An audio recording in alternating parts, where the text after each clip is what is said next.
Hi dear friends, welcome back to my channel. ഇന്ന് ഞാൻ വന്നിരിക്കുന്ന നല്ല ടേസ്റ്റിയും അതുപോലെ തന്നെ നല്ല ക്രിസ്പിയുമായ കീമ പൊട്ടാറ്റോ റോളിൻ്റെ റെസിപ്പിയുമായിട്ടാണ് കേട്ടോ. അപ്പോൾ നമ്മുടെ ചിക്കൻ റോളിനെക്കാട്ടും വ്യത്യസ്തമായൊരു റോളാണിത്, നല്ല ടേസ്റ്റുമാണ്. അപ്പോൾ റോൾ ഉണ്ടാക്കാൻ വേണ്ടി ആദ്യം ഒരു മാവ് റെഡിയാക്കണം. അതിനുവേണ്ടി ഞാനൊരു പാൻ ചൂടാക്കി എടുത്തിട്ടുണ്ട്. ഇതിലേക്ക് ഒരു 1/4 കപ്പ് വെള്ളമാണ് കേട്ടോ ഒഴിച്ചു കൊടുത്തത്. വെള്ളം നല്ലോണം തിളച്ച് വരുമ്പോൾ ഇതിലേക്ക് ആവശ്യത്തിനുള്ള ഉപ്പ് ചേർത്ത് കൊടുക്കാം. പിന്നെ ഇതിലേക്ക് 1 ടീസ്പൂൺ പഞ്ചസാരയാണ് കേട്ടോ ചേർത്ത് കൊടുത്തത്. ഇനി ഇതിലേക്ക് 1 ടീസ്പൂണ് നെയ്യൂടി ചേർത്ത് കൊടുത്തിട്ടുണ്ട്. അപ്പോൾ ബട്ടർ കയ്യിലുണ്ടെങ്കിൽ ബട്ടർ ചേർത്ത് കൊടുക്കട്ടോ. എൻ്റെ കയ്യിൽ ഇപ്പോൾ ബട്ടർ ഇല്ലാത്തതുകൊണ്ടാണ് ഞാൻ നെയ്യ് ചേർത്ത് കൊടുത്തത്. ഇനി ഇത് നല്ലോണം തിളച്ച് വന്നതിന് ശേഷം ഇതിലേക്ക് 1/2 കപ്പ് മൈദയാണ് കേട്ടോ ചേർത്ത് കൊടുക്കുന്നത്. നല്ലോണം തിളച്ച് വന്നതിന് ശേഷം പൊടി ചേർത്ത് കൊടുക്കാം. പൊടി ചേർക്കുമ്പോൾ തന്നെ ഫ്ലെയിം ഓഫ് ചെയ്യണം കേട്ടോ. അതിനുശേഷം നല്ലോണം ഇളക്കി കൊടുക്കാം. നമ്മൾ പത്തിരിക്കൊക്കെ വാട്ടുന്നത് പോലെ കുറേ സമയത്ത് വാട്ടരുത് കേട്ടോ.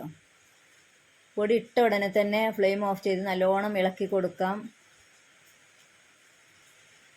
നല്ലോണം ഇളക്കിയതിന് ശേഷം നമുക്കിതൊരു വേറൊരു പാത്രത്തിലേക്ക് മാറ്റി നല്ലോണം ഒന്ന് കുഴച്ചെടുക്കണം. ഞാനിപ്പോൾ വേറൊരു പാത്രത്തിലേക്ക് മാറ്റിയിട്ടുണ്ട്. ഇനി അധികം ചൂടാറുന്നതിന് മുമ്പ് തന്നെ നല്ലോണം ഒന്ന് കുഴച്ചെടുക്കാം. കുഴച്ചെടുത്തതിന് ശേഷം ഇതൊന്ന് സോഫ്റ്റായി കിട്ടാൻ വേണ്ടി കുറച്ച് സമയം ഒന്ന് അടച്ചു വെക്കാം. അപ്പോൾ ഈ സമയം കൊണ്ട് നമുക്ക് ഇതിലേക്കുള്ള മസാല റെഡിയാക്കാം കേട്ടോ. മസാല റെഡിയാക്കാൻ വേണ്ടി ഞാനൊരു പാൻ ചൂടാക്കി എടുത്തിട്ടുണ്ട്. ഇതിലേക്ക് 2 ടേബിൾ സ്പൂൺ വെളിച്ചെണ്ണ ഒഴിച്ച് കൊടുക്കാം. വെളിച്ചെണ്ണ നല്ലോണം ചൂടായി വന്നിട്ട് ഇതിലേക്ക് 1/2 ടീസ്പൂൺ പെരിഞ്ജീരകമാണ് കേട്ടോ ചേർത്ത് കൊടുത്തത്. പെരിഞ്ജീരകം ഒന്ന് പൊട്ടി തുടങ്ങുമ്പോൾ ഇതിലേക്ക് 1 ടേബിൾ സ്പൂൺ ഇഞ്ചി വെളുത്തുള്ളിയും കൂടെ ചതച്ചത് ചേർത്ത് കൊടുക്കാം. ഇപ്പോൾ ചെറുതായിട്ട് കട്ട് ചെയ്ത് ചേർത്ത് കൊടുത്താലും മതി കേട്ടോ. ഇത് ചെറുതായിട്ടൊന്ന് മൂപ്പിച്ചെടുക്കാം. പിന്നെ അതിലേക്ക് 3 പച്ചമുളകാണ് കേട്ടോ ചേർത്ത് കൊടുക്കുന്നത്. അപ്പോൾ ഇത് അത്യാവശ്യം എരിവുള്ള പച്ചമുളകാണ്. അപ്പോൾ എരിവിനനുസരിച്ചൊക്കെ കൂട്ടിയോ കുറച്ചോ ചേർത്ത് കൊടുക്കാം. ഇത് നല്ലോണം ഒന്നുകൂടെ ഒന്ന് ഇളക്കി കൊടുത്തതിന് ശേഷം പിന്നെ അതിലേക്ക് 2 സവാളയാണ് കേട്ടോ ചേർത്ത് കൊടുക്കുന്നത്. ഈ സവാളയിലേക്ക് ആവശ്യത്തിന് ഉപ്പ് ചേർത്ത് ചെറുതായിട്ടൊന്ന് കളറ് മാറുന്ന വരെ ഒന്ന് വഴറ്റിയെടുക്കാം. അങ്ങനെ സവാളയൊക്കെ ചെറുതായിട്ട് കളറൊക്കെ മാറി തുടങ്ങിയിട്ടുണ്ട്. ഇനി നമുക്കിതിലേക്ക് പൊടികൾ ചേർത്ത് കൊടുക്കാം.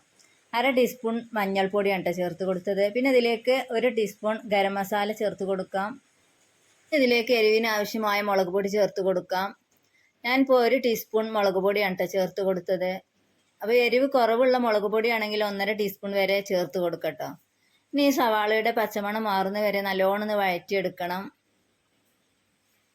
അങ്ങനെ ഞാൻ കുറച്ച് സമയം വഴറ്റിയെടുത്തിട്ടുണ്ട്. ഇനി ഇതിലേക്ക് ഞാനൊരു 1/4 കപ്പ് വെള്ളമാണ് കേട്ടോ ചേർത്ത് കൊടുക്കുന്നത്. ഇനി മസാല നല്ലോണം ഒന്ന് ഇളക്കിയതിന് ശേഷം ഇതിലേക്ക് ഞാൻ 250 ഗ്രാം ബോൺലെസ് ചിക്കൻ ഉപ്പും നാരങ്ങാനീരും ചേർത്ത് കുറച്ച് സമയം കുഴച്ച് വെച്ചതാണ് കേട്ടോ. ഇതാണ് ചേർത്ത് കൊടുത്തത്. അപ്പോൾ ചെറിയ കഷ്ണങ്ങളൊക്കെയാണ് കേട്ടോ കട്ട് ചെയ്തെടുത്തിരിക്കുന്നത്. ഇനി നല്ലോണം ഒന്ന് മിക്സ് ആക്കിയതിന് ശേഷം ആവശ്യത്തിന് ഉപ്പൊക്കെ ചേർത്ത് കൊടുക്കട്ടെ. അപ്പോൾ ചിക്കനിൽ ഞാൻ കുറച്ച് ഉപ്പ് ചേർത്ത് കൊടുത്തിട്ടുണ്ട്. അപ്പോൾ നോക്കിയിട്ട് ഉപ്പ് ചേർത്ത് അടച്ച് വെച്ചൊന്ന് കുക്ക് ചെയ്തെടുക്കാം. പെട്ടെന്ന് തന്നെ ആവും കേട്ടോ. നാരങ്ങാനീരൊക്കെ ചേർത്തുകൊണ്ട് തന്നെ ചിക്കന് പെട്ടെന്ന് വെന്ത് കിട്ടും. ഇതൊന്ന് അടച്ചു വെച്ച് കൊടുക്കാം. അങ്ങനെ നമ്മൾ ചിക്കനൊക്കെ ഇവിടെ വെന്ത് കിട്ടിയിട്ടുണ്ട്. ഇതൊന്നുകൂടി ഒന്ന് ഇളക്കി കൊടുക്കാം. പിന്നെ ഞാൻ ഇതിലേക്ക് ചേർത്ത് കൊടുക്കുന്നത് ഉരുളക്കിഴങ്ങാണ് കേട്ടോ. ഇതിപ്പോൾ 3 ഉരുളക്കിഴങ്ങ് കുക്കറിൽ വേവിച്ച് ഉടച്ചെടുത്താണ് കേട്ടോ. ഉപ്പൊന്നും ചേർത്തിട്ടില്ല, വേവിച്ച് നല്ലോണം ഉടച്ചെടുത്താണ്. ഇനി ഇത് ഈ മസാലയിലേക്ക് ചേർത്ത് നല്ലോണം ഒന്ന് മിക്സ് ആക്കി എടുക്കാം.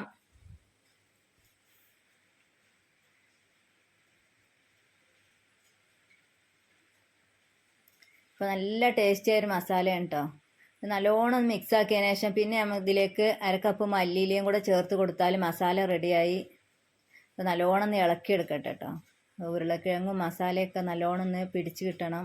അപ്പോൾ നല്ല രീതിയിൽ തന്നെ ഒന്ന് ഇളക്കി കൊടുക്കാം. ഇതിലേക്ക് കുറച്ച് മല്ലിയില ചേർത്ത് കൊടുക്കാം. മല്ലിയില ചേർത്ത് കൊടുത്തതിന് ശേഷം നല്ലോണം ഒന്ന് ഇളക്കി മിക്സ് ആക്കി എടുക്കാം. അതിനുശേഷം ഫ്ലെയിം ഓഫ് ചെയ്യാം. അപ്പോൾ നമ്മുടെ അടിപൊളി മസാല ഇവിടെ റെഡി ആയിട്ടുണ്ട്. ഇനി നമുക്കിതൊന്ന് ചൂടാറാൻ വേണ്ടി മാറ്റി വെക്കാം. അപ്പോൾ നമ്മുടെ മസാലയൊക്കെ ഒന്ന് ചെറുതായിട്ടൊന്ന് ചൂടാറട്ടെ കേട്ടോ. അപ്പോൾ ഈ സമയം കൊണ്ട് നമുക്ക് മാവൊക്കെ ഒന്ന് കുഴച്ച് ഒരു നാരങ്ങ വലിപ്പത്തിലുള്ള ബോൾസാക്കി ഉരുട്ടിയെടുക്കാം. അതിനുശേഷം ഇത് നല്ലോണം ഒന്ന് പരത്തിയെടുക്കണം കേട്ടോ. അപ്പോൾ കൂടുതലൊന്നും പൊടി ചേർക്കരുത്, വളരെ കുറച്ച് പൊടി മാത്രം ചേർത്ത് നല്ലോണം ഒന്ന് പരത്തിയെടുക്കാം. അങ്ങനെ ഞാൻ നല്ലോണം കനം കുറച്ച് പരത്തിയെടുത്തിട്ടുണ്ട് കേട്ടോ. ഇനി ഇതിലേക്ക് നമുക്ക് മസാല ചേർത്ത് കൊടുക്കണം. ഞാനിപ്പോൾ 2 ടേബിൾ സ്പൂണാണ് കേട്ടോ ചേർത്ത് കൊടുക്കുന്നത്. അതിനുശേഷം മസാല നല്ലോണം ഷെയ്പ്പാക്കിയതിന് ശേഷം ഈ ഒരു രീതിയിൽ റോളാക്കി എടുക്കട്ടെ. അപ്പോൾ വളരെ എളുപ്പത്തിൽ റോളാക്കാൻ പറ്റും. നമ്മൾ ഒട്ടിച്ച് കൊടുക്കേണ്ടതൊന്നും ആവശ്യമില്ല. നല്ലോണം ഒട്ടിക്കിട്ടും മൈദ ഈ ഒരു രീതിയിൽ നമ്മൾ കുഴച്ചെടുത്തുകൊണ്ട് തന്നെ നല്ലോണം ഒട്ടിക്കിട്ടും. ഞാനിപ്പോൾ കുറച്ച് ഇവിടെ റോൾ ചെയ്തെടുത്തിട്ടുണ്ട്. ഇനി നമുക്കിതിലേക്ക് മുട്ട ഒന്ന് ബീറ്റ് ചെയ്തെടുക്കണം. പിന്നെ കുറച്ച് ബ്രെഡ് ക്രംസ് ആണ് ആവശ്യമുള്ളത്. ഞാനിപ്പോൾ ഇവിടെ 2 മുട്ട മിക്സാക്കി എടുത്തിട്ടുണ്ട്. അപ്പോൾ നിങ്ങൾക്ക് ആദ്യം ഒരു മുട്ട എടുത്ത് ആവശ്യമുണ്ടെങ്കിൽ രണ്ടാമത്തെ പൊട്ടിച്ച് ഒഴിച്ച് കൊടുത്താൽ മതി കേട്ടോ. ഇനി നമുക്ക് ഓരോ റോളും ഈ മുട്ടയിലൊന്ന് മുക്കിയതിന് ശേഷം ബ്രെഡ് ക്രംസിലൊന്ന് കോട്ട് ചെയ്തെടുക്കാം. അപ്പോൾ ഈ രീതിയിൽ ബാക്കിയുള്ള റോളും ചെയ്തെടുക്കട്ടോ. നല്ലോണം മുട്ട മുക്കിയ കൈയല്ല മറ്റേ കൈയായിട്ട് റോൾ ചെയ്തെടുക്കണം കേട്ടോ. അല്ലെങ്കിൽ മുട്ടൊക്കെ ആകെ ബ്രെഡ് ക്രംസിലായി ആകെ നനഞ്ഞ് കുതിർന്ന് പോകും. മറ്റേ കൈ കൊണ്ട് നല്ലോണം ഒന്ന് റോൾ ചെയ്തെടുക്കാം. അതിനുശേഷം കൈ കൊണ്ട് എണ്ണയിലേക്ക് ഇടുന്ന സമയത്ത് ഒന്നുകൂടി ഒന്ന് പ്രസ് ചെയ്ത് ഉരുട്ടി ഇടുകയാണെങ്കിൽ ബ്രെഡ് ക്രംസ് എണ്ണയിൽ കൂടുതൽ വീഴാതെ നോക്കട്ടോ. അപ്പം ഞാൻ ബാക്കിയുള്ളത് ഇതേപോലെ റോൾ ചെയ്തെടുത്തിട്ടുണ്ട്. നമുക്കിത് നല്ല ചൂടായ എണ്ണയിലിട്ട് ഫ്രൈ ആക്കി എടുക്കാം. അപ്പോൾ ഓയിൽ നല്ലോണം ചൂടായതിനു ശേഷം ഇട്ട് കൊടുക്കട്ടെ. ഇട്ട് കൊടുത്തതിന് ശേഷം പിന്നെ തീ ഒരു മീഡിയം ഫ്ലെയിമിലേക്ക് മാറ്റണം കേട്ടോ. അല്ലെങ്കിൽ ബ്രെഡ് ക്രംസ് ഒക്കെ ആയതുകൊണ്ട് തന്നെ പെട്ടെന്ന് കരിഞ്ഞ് കളറൊക്കെ മാറും. ഇനി ഒരു ഭാഗം ഒന്ന് മൊരിഞ്ഞ് വരുമ്പോൾ തിരിച്ചിട്ട് അങ്ങനെ 2 ഭാഗവും നല്ല ഗോൾഡൻ കളറാവുന്ന സമയത്ത് നമുക്ക് കോരി മാറ്റാം. അപ്പോൾ നല്ല ടേസ്റ്റുള്ളൊരു റോളാണ് കേട്ടോ. അതുപോലെ തന്നെ നല്ല ക്രിസ്പിയാണ്, സോഫ്റ്റുമാണ്.